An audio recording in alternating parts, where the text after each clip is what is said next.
Velkommen til UX-podden, et opplæringstilbud av og for kolleger i utenrikstjenesten.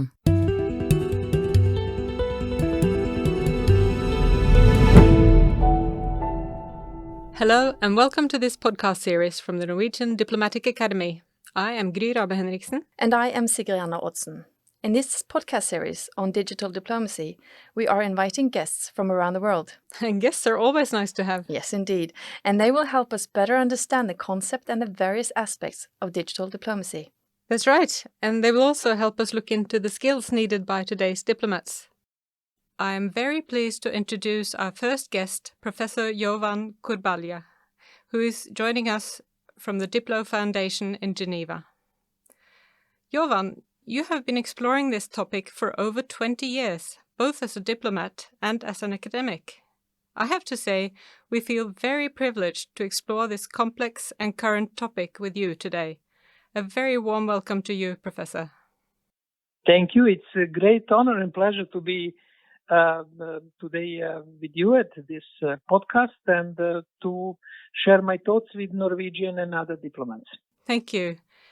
So, Jovan, while digital diplomacy has increasingly become a go-to expression for diplomats since mid-March this year, it's not at all a new phenomenon. Actually, your first book on this topic, which I think was written more than 20 years ago, is called Modern Diplomacy. And interestingly, when I met you in Geneva last autumn, along with colleagues from diplomatic academies around the world, digital diplomacy was still high on the agenda. However, today, the concept has caught everyone's attention in a much more fundamental way. What can you say about this shift? It is true, digital diplomacy is definitely not new. Like discussion on technology and diplomacy, and ancient history started with our far predecessors who started using tools to communicate. But more recently, it is mid-19th century, where basically Lord Palmerston, when he received the first telegram from the negotiation after Crimea War, a negotiation in Paris, he said, allegedly, this is the end of diplomacy. And the diplomacy survived the mid-19th century and the invention of later on telephone and telex and fax and airplanes and all technological devices. But there have been always this dilemma how to use new technology, and underlying message is that there is a continuity of core function of diplomacy to negotiate, to peacefully solve the conflicts, and change in the way how it is practiced. Now, fast forward, and 25 years ago, when the internet and the computers started emerging, diplomats started exploring, and it was a novelty initially, and it has been developing with social media. But over the last 6 months, it moved into the mainstream because of a pure necessity, pandemic crisis, and need to negotiate online, need to have meetings online, as we have been experiencing, not only in diplomatic but all other professions. Therefore, it is important to keep it in this broader context, long history, curiosity and pioneering role over the last 25 years, and in the last 6 months, I would say, the question of necessity. So basically you're saying every time we get new technology, the concept is challenged, and the understanding what diplomacy is becomes important to know how to move forward and if what we are doing is still relevant. That's it. Yep. And having become such a catchphrase lately, the concept not of diplomacy but of digital diplomacy, I think it is important to make sure we all know what this concept entails. And my impression is that different people attach different meanings to digital diplomacy. So could I ask you to define digital diplomacy and outline the broader perspective for us? Yes, definitely. And that's true. I mean, it's not only digital diplomacy, but other prefixes are used or like e-diplomacy, cyber diplomacy, virtual, online diplomacy.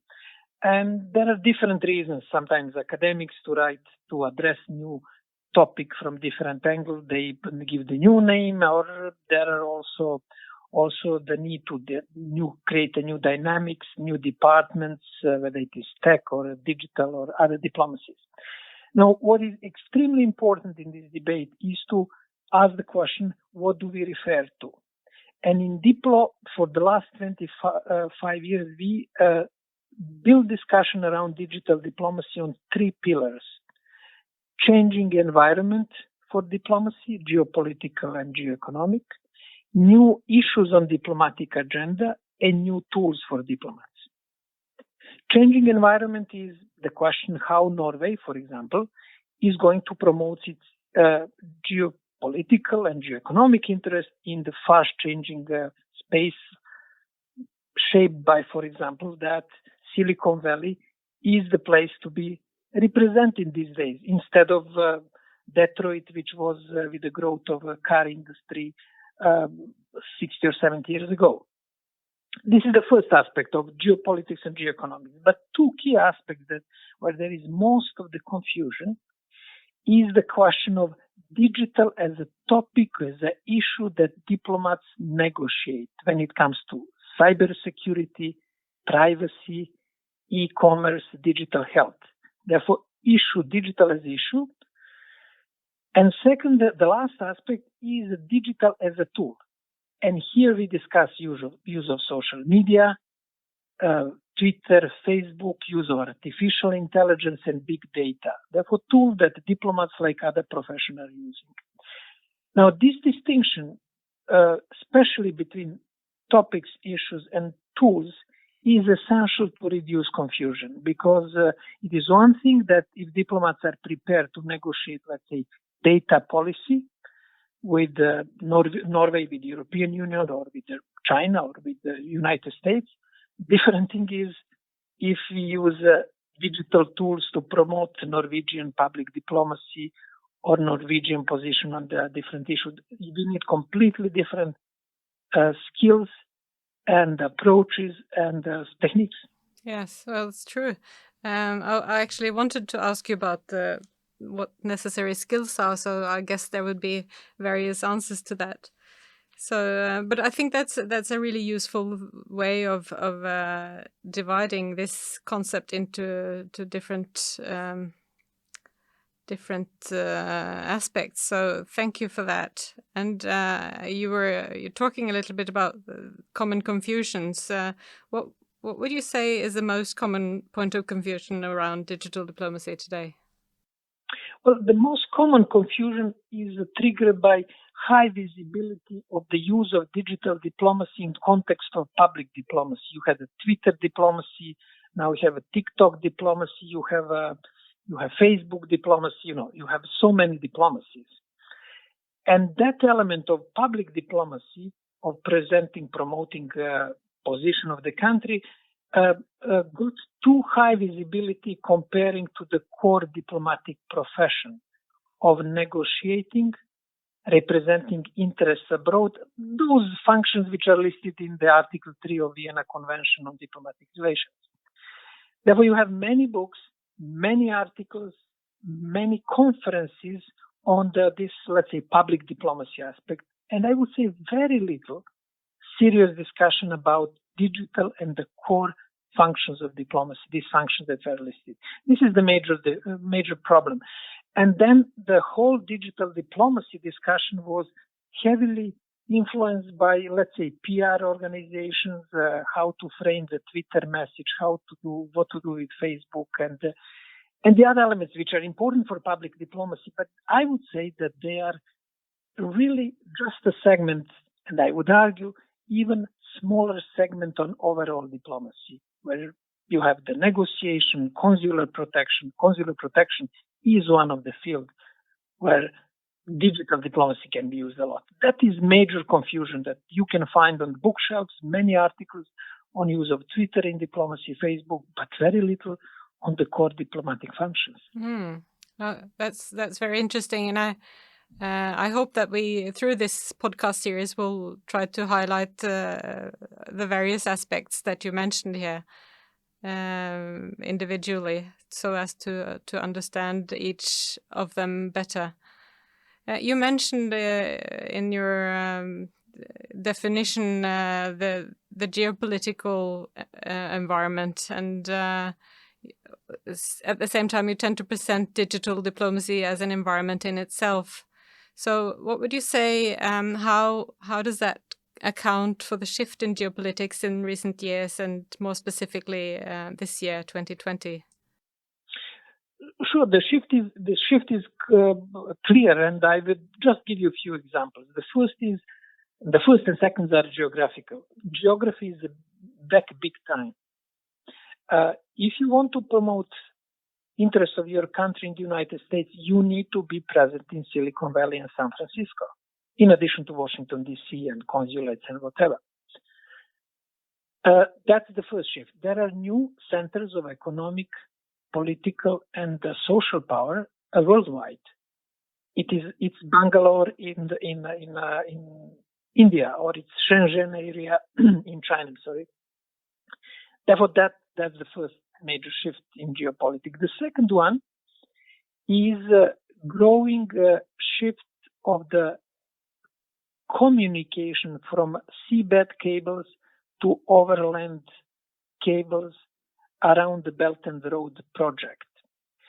Traditionally speaking, most of the internet traffic on the especially Euro-Asian continent was following the line of the old telegraph routes laid by British Empire from Britain via Gibraltar and next to Malta, Cyprus, Suez, Aden, and then to India, around India to Malacca Bay in Singapore. And it is still currently the major route. But what is happening with the Belt and Road project, for the first time in history, we have a shift of communication towards the continental mass. Because the fiber optics, when the new railroads or gas pipelines are developed, and next to them you have also fiber optics cable.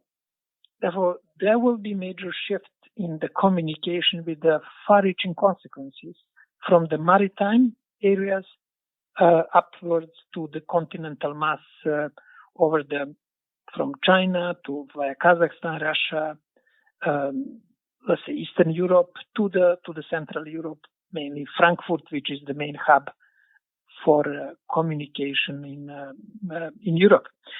And the third change, therefore the first one is the new centers of the digital development, Silicon Valley and others. The second is change in cable geopolitics. And third change is the growing power of the tech companies. And that change has in particular accelerated with COVID crisis.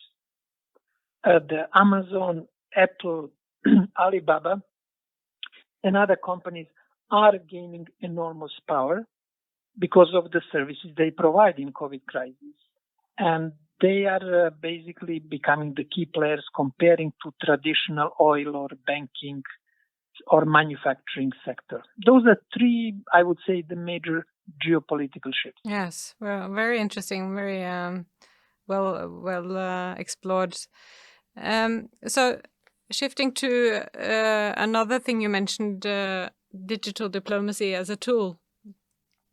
From the perspective of the multilateral arenas in Geneva, what do you think are the most important opportunities brought about by an increase in digital diplomacy, thinking about the tools side? And what are the most difficult obstacles? Will multilateral diplomacy stay more digital beyond the COVID crisis? Sure, it will stay. I don't think that we can return back to the pre-COVID situation. Therefore, pendulum shifted in one direction, which I would say is, especially during the lockdown situations, the extreme of having everything online. Therefore, the pendulum will shift back to some sort of hybrid situation where you will have many technical meetings continuing happening online, but having a especially delicate negotiation with the matter of peace and war and the conflicts happening still in vivo, or also having conferences where the new topics have to be addressed, and the trust should be built among negotiators. Therefore, this is one aspect on the, let's say, conference technology, or ConfTech, how we call, which will be happening. Shift back to the hybrid approach of smart mix between online and on-site meetings. And it will have we are already seeing it, significant impact on the protocol, procedures, and the way how you prepare diplomats and other negotiators for this type of hybrid negotiations and overall hybrid diplomacy.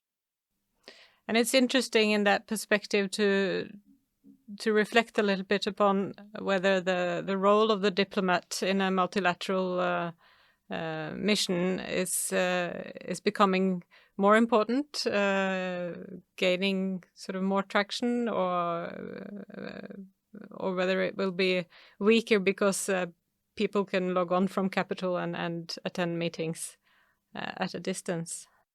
Well, this is an interesting phenomenon. The first reaction that most of us had, that possibility of logging from, let's say, Oslo and attend meeting of the World Meteorological Organization, Geneva, we thought, okay, that's probably going to undermine the relevance of the people on the spot, on terrain. But as always happens with technology, something which looks obvious on the first glance, when it hits the reality of the life, it starts being different.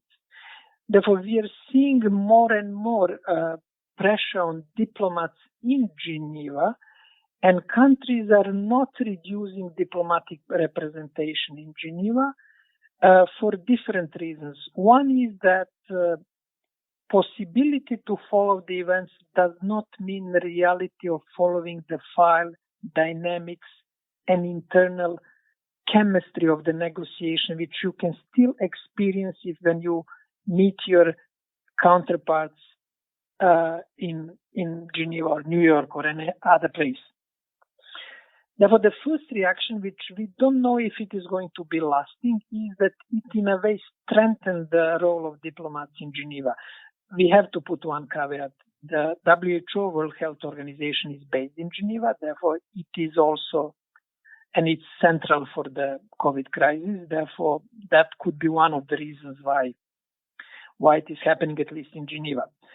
I would say that the verdict will wait for some time. Most likely, countries will start exploring ways to reduce the costs, especially developing countries.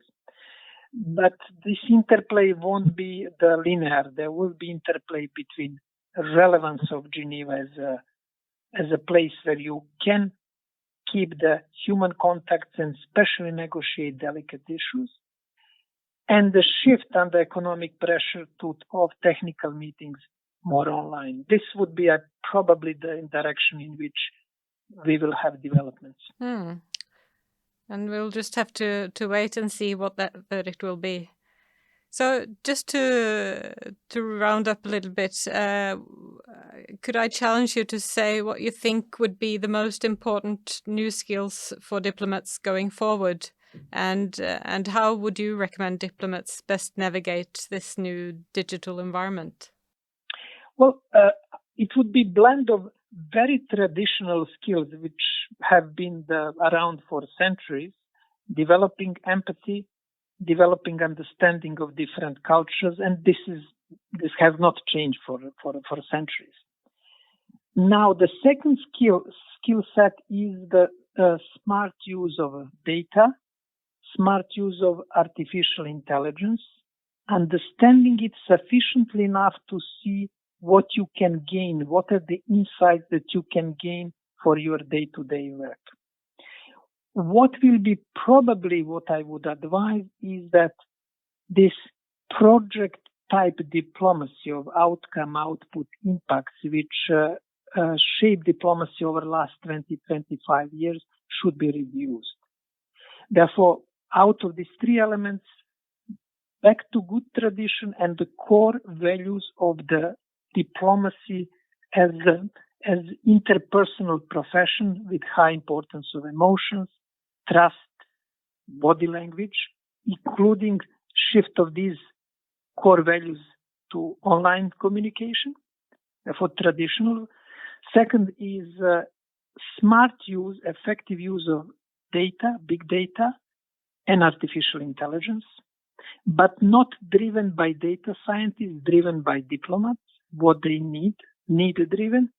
And third one, reducing this huge drainage on the time through procedures which are not always useful, and let's say turning diplomacy into the project development exercise.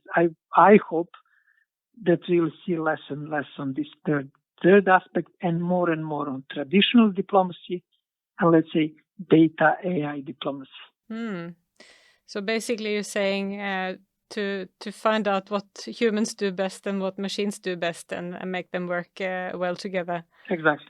Professor, thank you for sharing your knowledge with us today and shedding some light on this very current topic. It's been really interesting to hear your thoughts on this, and we look forward to following you and your work in the area of digital diplomacy going forward. Thank you very much. Thank you. It was my great pleasure. And don't forget that Norway has been one of the leaders in the teleconferencing. You had a few leading companies. Therefore, we expect more innovation coming in teleconferencing from Norway and definitely in digital diplomacy. And we're looking forward to cooperate with you. Thank you very much. Thank you.